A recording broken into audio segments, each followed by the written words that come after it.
ये कहानी एक छोटे से गांव की है जहां अंधविश्वास और प्राचीन रीतियां अब भी जीवित थीं। गांव के बाहर एक पुराना हवेली खंडहर बन चुकी थी, जिसे गांव वाले कमला की हवेली कहते थे। उस हवेली के बारे में ये कहा जाता था कि वहां एक आत्मा रहती है जो रात को रोती और चीखती है।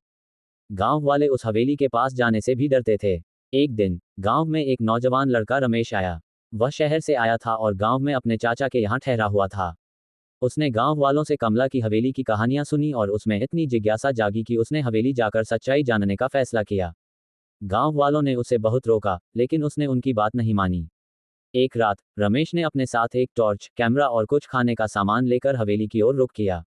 हवेली के पास पहुंचते ही उसे एक अजीब सी ठंडक महसूस हुई।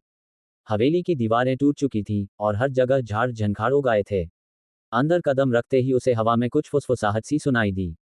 उसकी दिल की धड़कनें तेज हो गईं, लेकिन उसने अपने डर पर काबू पाया और आगे बढ़ा। अंदर घुसते ही उसे एक पुराना डायरी मिली। उसने डायरी खोलकर पढ़ना शुरू किया। ये डायरी कमला की थी, जो सालों पहले उस हवेली में रहती थी। डायरी में लिखा था कि कमला एक सुंदर और नटखट लड़की थी, जिसे उसके माता पिता ने जबरन शादी के लिए तैयार किया था। लेकिन कमला को एक गांव के लड़के से प्यार हो गया था। जब उसके माता पिता को इसका पता चला तो उन्होंने उसे उस हवेली में बंद कर दिया। कमला ने वहां भूख और प्यास से तड़प तड़प कर जान दे दी।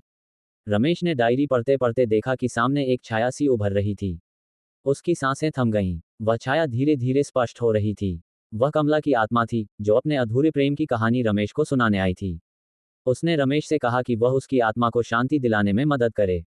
रमेश ने वादा किया कि वह उसके प्रेम को पूरा करने के लिए कुछ भी करेगा। रमेश ने गांव में वापस आकर कमला की प्रेम कहानी को लोगों के सामने रखा।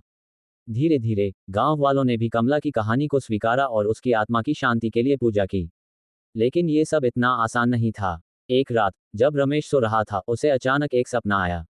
उसने देखा कि कमला की आत्मा उससे कह रही थी कि वह उसकी मदद के बिना यहाँ से नहीं जा सकती। रमेश ने उसे विश्वास दिलाया कि वह हर संभव प्रयास करेगा। लेकिन जैसे ही उसने आंखें खोलीं, वह खुद को हवेली के अंदर पाया। ये बहुत ही विचित्र था, क्योंकि वह घर पर सोया हुआ था। वह समझ नहीं पा रहा था कि वह हवेली में कैसे पहुंचा। तभी उसे याद आया कि कमला की आत्मा ने उसे यहाँ बुलाया है। उसने देखा कि हवेली में एक पुरानी पेंटिंग थी, जिसमें कमला और उसका प्रेमी थे।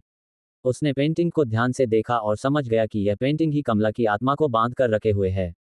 उसने पेंटिंग को नीचे उतारा और उसे जलाने का फैसला किया। जैसे ही पेंटिंग जली, कमला की आत्मा प्रकट हुई और उसने रमेश को धन्यवाद कहा। उसने कहा कि अब उसकी आत्मा मुक्त हो जाएगी। लेकिन तभी रमेश को एक झटका लगा। कमला ने हंसते हुए कहा, तुमने सोचा कि तुमने मुझे मुक्त कर दिया। असल में मैं तुम्हारी आत्मा को बांधने आई थी। अब तुम इस हवेली के नए मालिक हो और तुम्हारी आत्मा यहाँ सदियों तक भटकेगी।